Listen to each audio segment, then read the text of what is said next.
Section 2. You will hear a fitness instructor talking on the radio about different ways of keeping fit. First, you have some time to look at questions 11 to 16.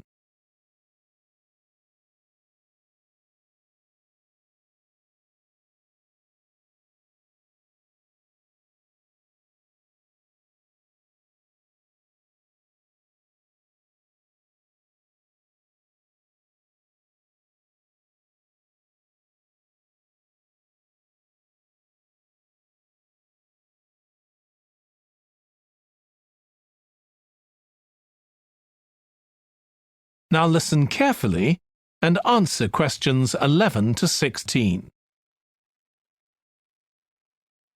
So, if you're one of those people who hasn't found the perfect physical activity yet, here are some things to think about which might help you make the right decision for you. The first question to ask yourself is whether you would enjoy training in a gym. Many people are put off by the idea of having to fit a visit to the gym into their busy day. You often have to go very early or late, as some gyms can get very crowded.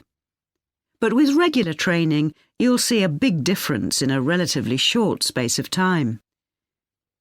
Running has become incredibly popular in recent years.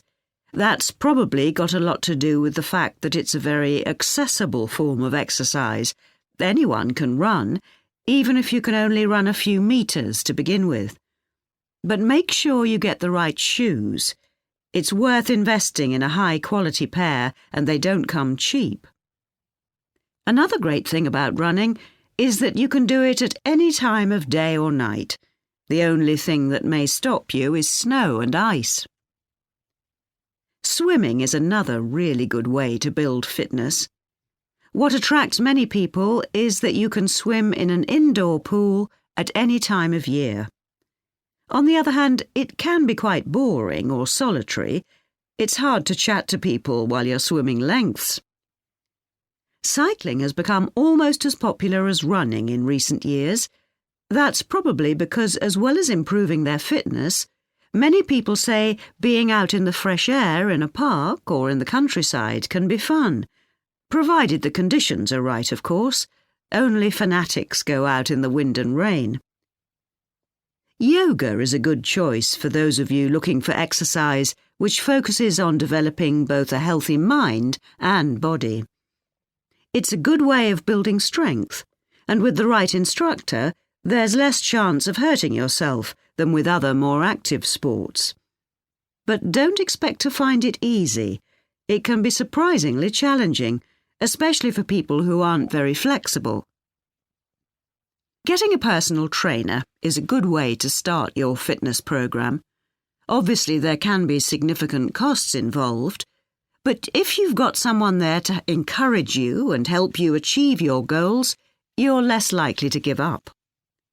Make sure you get someone with a recognised qualification, though, or you could do yourself permanent damage. Before you hear the rest of the radio program, you have some time to look at questions 17 to 20.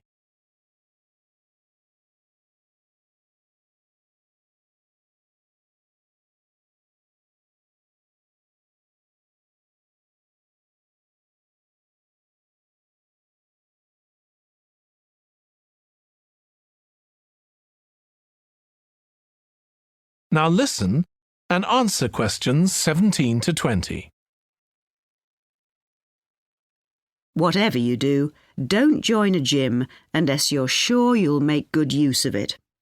So many people waste lots of money by signing up for membership and then hardly ever go. What happens to their good intentions? I don't think people suddenly stop caring about improving their fitness or decide they have more important things to do. I think people lose interest when they don't think they're making enough progress. That's when they give up hope and stop believing they'll ever achieve their goals.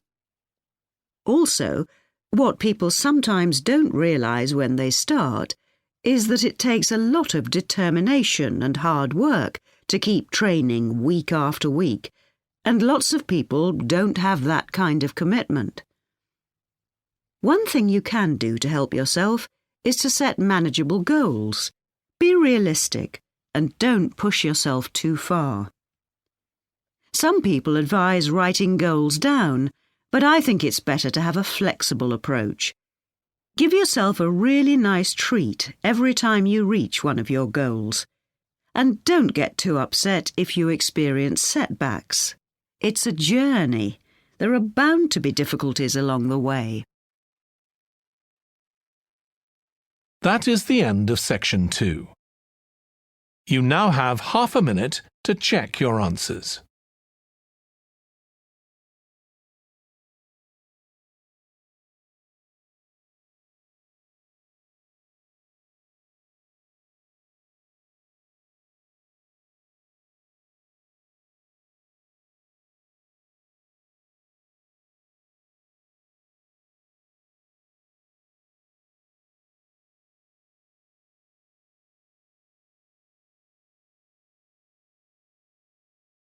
Now turn to section 3.